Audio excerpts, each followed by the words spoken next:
Well, let me take the industry first because of my pedigree.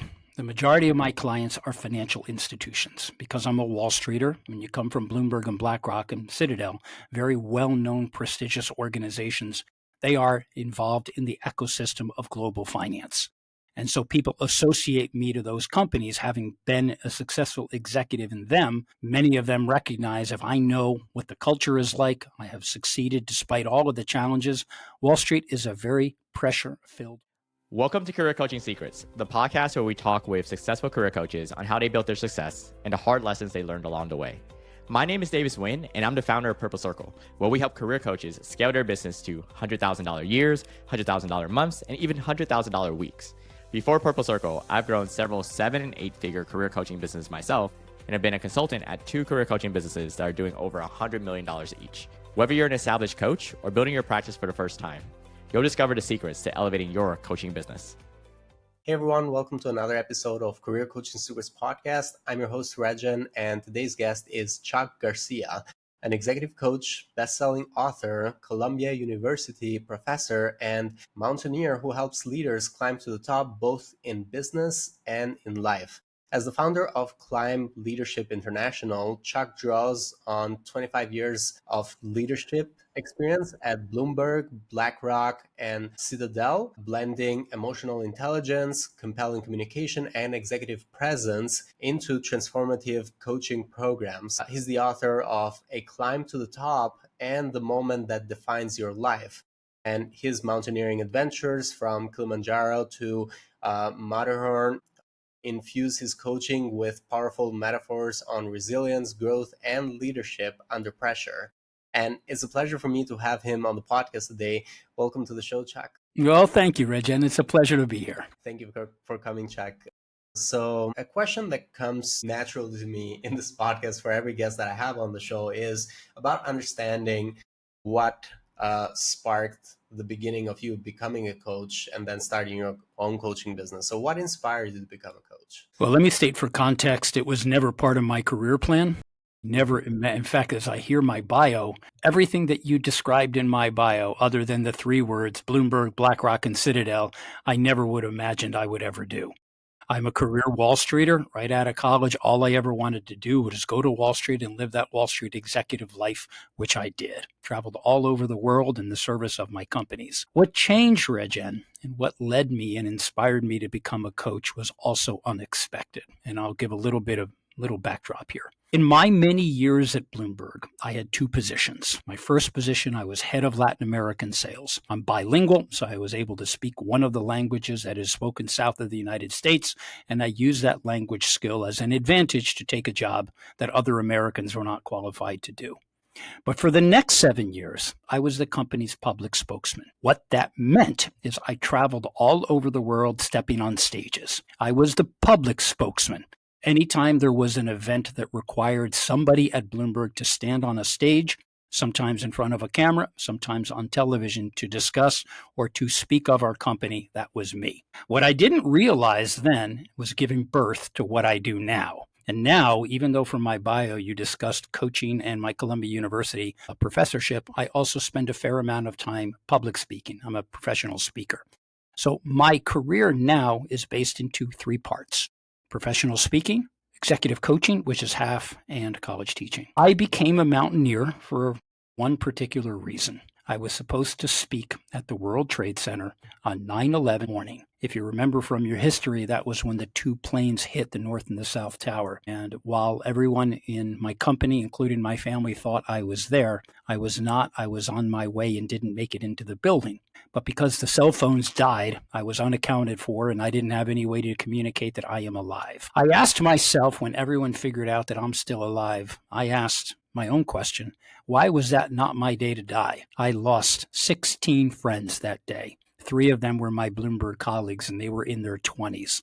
It was an incredibly sad day. But since I didn't have the answer to that question, I set off on a journey of self-discovery because I needed to answer that. If that was not my day to die, then God or whatever force may be must have put me on the planet for some reason, and I need to figure it out. I never expected to become a mountaineer, but there was something was drawing me to the fact that if I'm going to answer this question, I need to change my mind, my heart, my environment. I need to find myself. And I started climbing mountains. Now, to answer that question, I wanted to provide that background.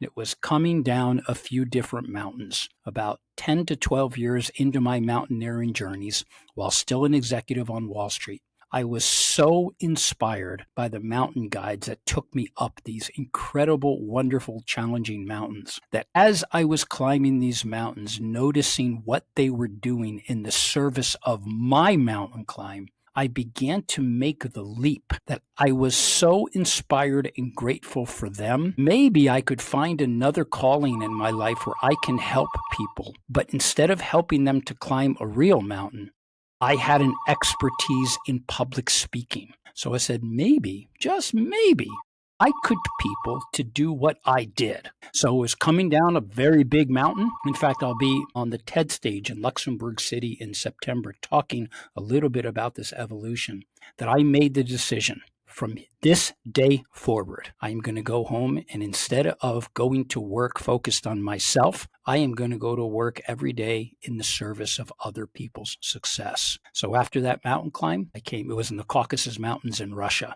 I came home. I formed my own coaching company. I started teaching at Columbia about a year later, and then I started writing my first book. So I can say that I am very blessed. Unfortunately, it was prompted by a tragic event that led me to try to make sense of that changed my life. I am incredibly blessed for having done that. And short of raising my children, nothing has been more fulfilling than teaching my college students and coaching my clients. Well, first of all, thank you for sharing the story. And You're welcome. I feel like it's going to be helpful for a lot of people. And yeah, also looking forward to your TED Talk on this. How long were you the mountain climbing? Over the course of 13 years, I went on 7 expeditions around the world.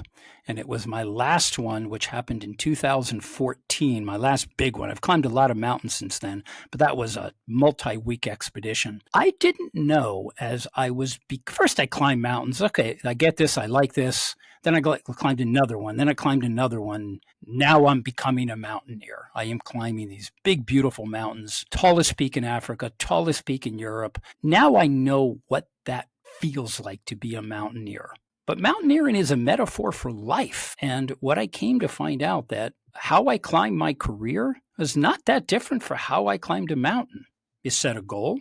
You take one step at a time. There's no shortcuts to the top, not in any career, not on any mountain. And you can't do it alone.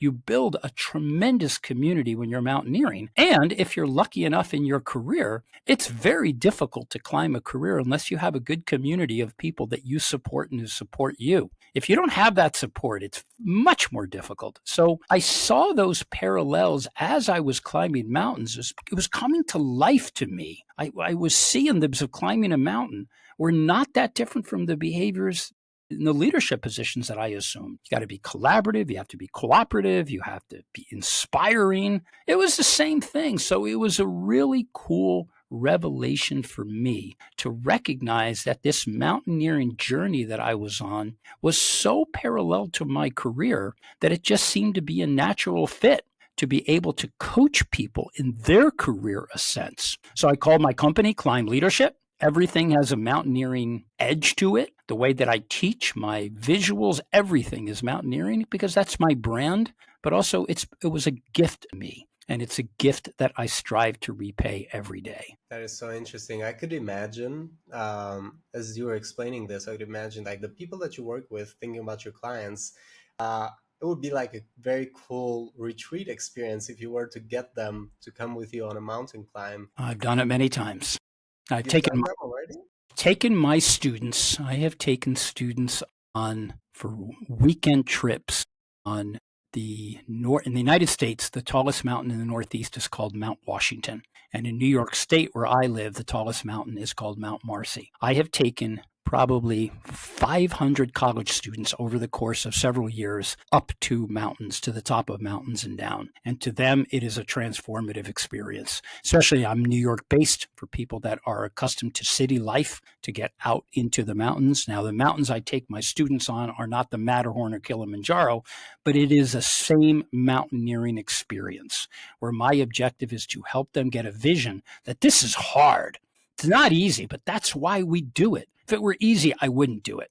So what I tried to do in bringing that mountaineering to life and helping to compare that to what it's like to climb a career, people get it immediately. They see how tiring it is, how important it is to be a good teammate. All the parallels are on display. So yeah, I'm glad you mentioned that. Yeah. Thought of that, and it's been an incredibly cool ride to do it. Yeah, I could imagine. Yeah, it's just like getting them to feel what you felt potentially on your climbs as well. Exactly. And it's interesting at the end. There are some mountains we took about 12 to 13 hours for the day. We left at 6 o'clock in the morning. We're back at 7 at night. All day long, they're hiking up this mountain, trying to find the rhythm.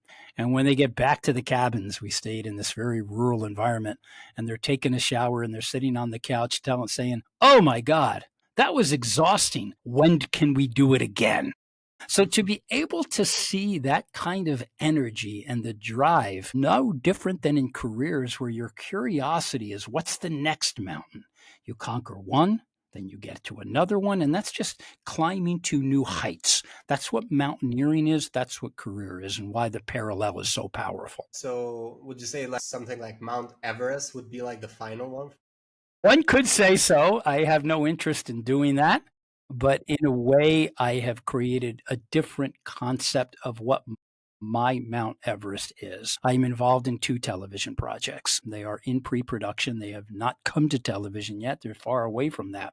But one of them is bringing everything that I'm describing to you to television. That would be our Mount Everest. If my producing partners and I are fortunate enough to be able to sell our concept to a streaming service or to a network television, and we can bring this work to TV, and people, consumer at home, can watch the stories of us helping people transform their lives through mountaineering.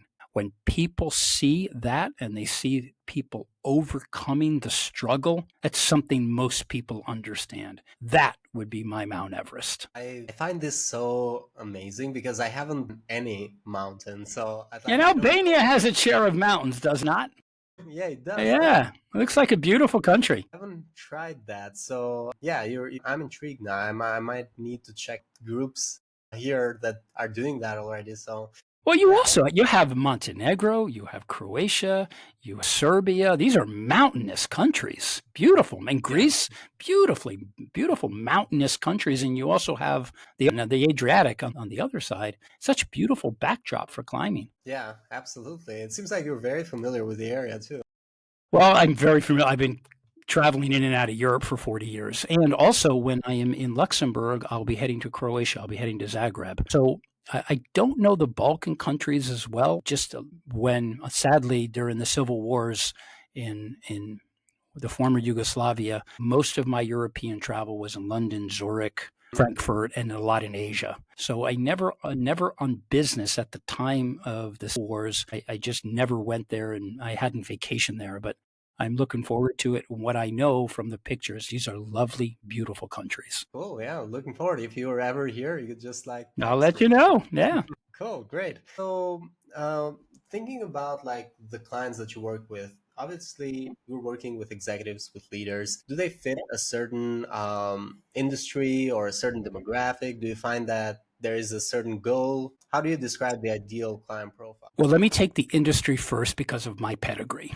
The majority of my clients are financial institutions because I'm a Wall Streeter. When you come from Bloomberg and BlackRock and Citadel, very well-known, prestigious organizations, they are involved in the ecosystem of global finance. And so people associate me to those companies, having been a successful executive in them. Many of them recognize if I know what the culture is like, I have succeeded despite all of the challenges. Wall Street is a very pressure-filled place. You're around very smart, ambitious, incredibly aggressive people, and it's not for everyone. So while it is concentrated, although not limited, I have clients in other industries, that's most. Now let me get to the clients themselves. The common thread among the people that I coach is they are promoted on the strength of their technical competence into a job description that they are not comfortable fulfilling. Let me give you an example. Well, let me put it another way. There is a wonderful book by one of the world's most famous coaches named Marshall Goldsmith. Anyone who is in the coaching business knows who he is.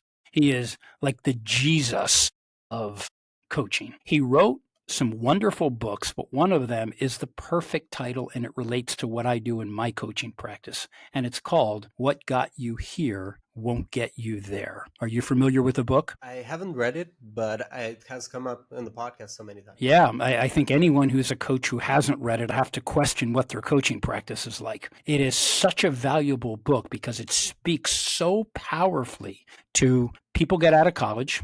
They are very much focused on their domain. You're a banker, you're a money manager, whatever that is. Now, in my case, I teach engineers at Columbia, and it's the same situation. The reason I teach engineers at Columbia, and I teach public speaking and emotional intelligence, people do not associate that subject matter to engineers. The reason I teach there is the companies who come to Columbia to recruit those engineers found through the years, you, Columbia, are sending us very good engineers. And then you hear the but they are woefully inadequate in the leadership competencies, communicate very well. They're not very emotionally intelligent. Now, I will say at the executive level, the people that I've coached tend to fit into that same profile. Very high level. They are very good at what they do, but now they are in a job that they are very uncomfortable executing. They are now expected to communicate, to collaborate, to speak to shareholders, to speak at meetings, to inspire people, and they don't have any idea how. Also, many people that I coach, they have not had particularly good bosses. So they've not had good role models to determine how do I become an executive? What do I do? How do I communicate? How can I inspire? So the common thread is they need help doing it more effectively. Now, let me state also, to put it into context, my coaching projects, it takes one of two forms. And I say that because even though I am a leadership coach, I do not claim that I can solve everyone's leadership problems or that I can help everybody. People associate me to two domains, public speaking and emotional intelligence. For public speaking, I teach people to treat communication skills with the same rigor and discipline that you do if you were a chief financial officer. Most people in those positions, they dismiss as irrelevant or not particularly important anything that isn't in that domain. Then they're promoted into a leadership position and they're terrible and they fail. So that's the first thing, helping them. And that's my first book. It's called The Climb to the Top. It uses mountaineering as a metaphor for how to climb careers, but it's the communication skills that I've developed over my many years, and I teach my clients out of that book. So that's the first category of clients. The second is the complete opposite. In my years in leadership positions, I learned the social science of emotional intelligence. If for no other reason, I was in very high pressure jobs. Nobody ever taught me how to behave under the weight of pressure and great expectations. I had to figure that out. The college model just demands your intellect. And I'm going to give you a bunch of information. You're expected to memorize it. You take a test. You get an A. Congratulations, you're a great student. That does not translate the working world. My job is to help them, particularly those that never learned the concept of emotional intelligence, which includes self-awareness, social awareness, learning how to stay calm in the interactions. What happens when you're in a bitter disagreement and it turns into an argument? It's about modifying your behavior to fit the situation without coming across obnoxious or terribly. So to me, public speaking and emotional intelligence, they're opposite sides of the same coin. Teaching someone to step on a stage in front of hundreds of people can be terrifying to people. Not to me. It's what I did very naturally. So I needed to learn emotional intelligence to help the people who are very nervous.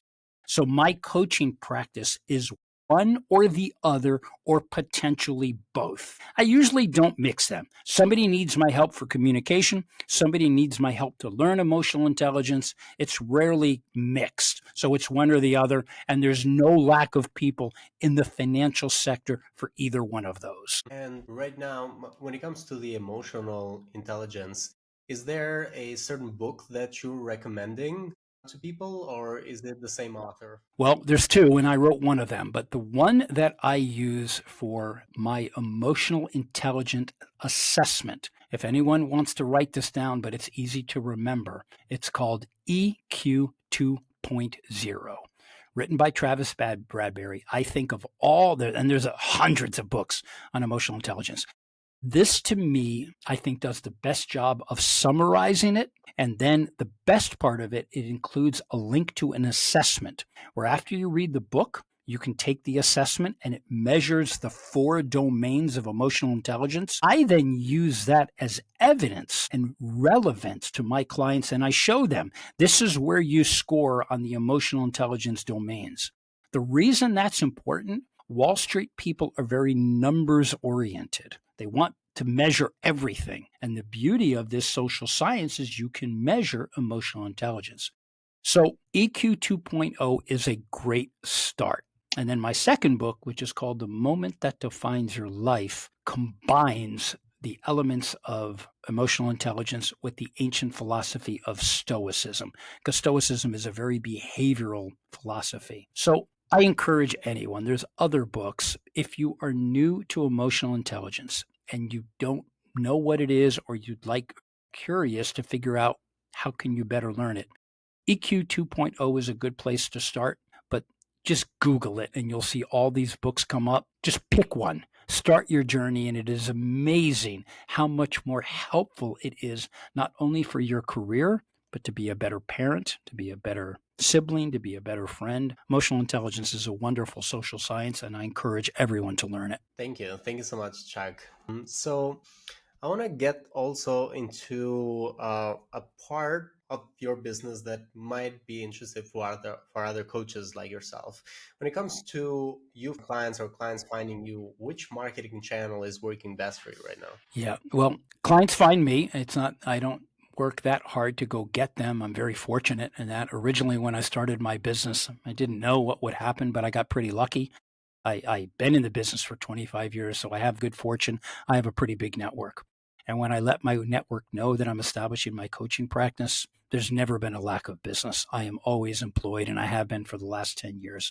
And I work for a lot of different companies. My channel then, I'm 65 years old, so I did not grow up in a world where we cared about social. I grew up in a world before social media existed. And even now, I respect social media. I have absolutely no interest in either it or producing it. However, I will say LinkedIn, no question, is a very valuable tool. It's the only one I rely on. Instagram, I use sometimes when I was promoting my book, but LinkedIn is my channel. Also create my own network in a use a service called Constant Contact, which takes all of my network. It manages it very easily. And then when I have something to say, I will post that to my entire network. However, LinkedIn, I found, is perfectly sufficient. Most people have a LinkedIn page. But the challenge for me is the people that hire me don't spend a lot of time on social media. So even though I'm fairly active on LinkedIn, sometimes more than others, I'm just very fortunate that I don't have to spend a lot of time in social media promoting myself. That makes sense. And LinkedIn actually has been the number one channel that coaches have used, mostly because the audience there is generally the audience that the coaches that I typically interview are after. But like you mentioned, for executives, it is not the place where they're spending most of their time on. So You got to go. You got to go directly to them. And also, Mike, only institutional. I don't coach individuals unless I'll make an occasional exception. It's just my fee model is exactly suited for the consumer. It's very rooted to the institutions. My clients include Bloomberg, JP Morgan, Morgan Stanley, lots of big financial institutions. So because that's the world that I grew up in, and the world where I have gained, I'd like to think, enough credibility, trust, and respect among those institutions. They know that I've been there. I see sometimes these coaches at 25 years old, no offense to a 25-year-old, and they wonder why they're not getting hired because they haven't demonstrated any success in what they do. It's a big risk to hire a coach. It's a lot of money and a lot of time that is invested. And if you don't have the requisite experience, it's very difficult to convince someone to hire you. So that's a lesson for everybody. Take your time to build your career so that people see you visibly, that you have credibility in your domain. And only then do you feel that people are going to hire you. Thank you. Thank you so much for sharing that, Chuck. Yeah. And so what is right now the goal with your coaching business for, let's say, for the next 1 to 3 years? My business evolved a great deal in that I'm not only a coach, but let me also state, I spend a quarter of my teaching college. College pays only a fraction of what coaching does, but you don't teach college for the money. You do it for the fulfillment. So I'm going to say first, that is a very stable part of life and an incredibly important one that I will not give up. But in my coaching business, as mentioned before, I am on 2 television projects. I have just joined a board of a company that is going to go public. The company is a money manager called Buxton Helmsley. So in a way, based on the success of my coaching practice, I am now able, as I have in the last couple of years, to take my coaching practice and leverage it into a whole new place. If we land that television show, that would be the ideal outcome of why it is I became a coach in the first place. So I appreciate if you had asked me this question 5 years ago, I would have responded, get more clients, get more. I certainly welcome any organization that I can help because that's how I make my living, but I'm taking my business strategically in a different direction because I've had the luxury of 10 years of success. So now I can afford to take a risk and try other avenues that are not only a source of income, but incredible source of fulfillment. Absolutely. And you get to impact more people that way at the same time. Spot on. So what would you say in terms of like investments throughout these years of experience, what would you say have been some good investments that you've made that you feel like there has been a good return on, and this is where the numbers coming, and what maybe has been some investments that you would have preferred to have avoided? Yeah. Well, I'm an author of 2 books, and the biggest investment you have in those books is your time. It is a massive time commitment. However, I can say that both books, A Climb to the Top and The Moment That Defines Your Life, which are 8 years apart. It took me that long to get to the second book because for no other reason, I was so busy in my practice. It was during COVID when my practice definitely came down that I used that as an opportunity. I'm going to write my next book. Those were the best investments I have made for a couple reasons. One, if you write a decent book, you're going to help people and they're going to come back to you and tell you, hey, this is where you helped me. And one book is on public speaking. One book is on emotional intelligence. The amount of time that I took to write them, get them edited, get them promoted, and I had great publishing experiences on both of them, I would recommend to in the coaching business. When you become an author, think about that word author and authority. That's what an author is. You are an authority on some subject matter. There are a million people who claim to be authorities on a lot of things. Some people are, some people not, but you got a pretty good shot. If somebody has taken the time to write it, and you've read it and it's a good book and it is sold well, and you see the reviews on Amazon and Goodreads, chances are this individual knows what they're talking about. Books become your calling cards in the domain that you're writing about, and it helps you to differentiate and separate yourself from the crowd. Coaching is a very crowded business. Anybody can claim to be one, but you don't know if they're any good until you hire them and you understand if the experience was up to, below, or above expectation. So I would say that is the best investment I made. On your other side, what did not go well, I invested in an online platform and it didn't go well. It didn't sell. So I've had the pleasure and the good fortune of this great coaching business. And when we tried bringing it to scale and putting it out to the world in an online course, I don't know exactly what we did wrong. I think maybe we priced it too high.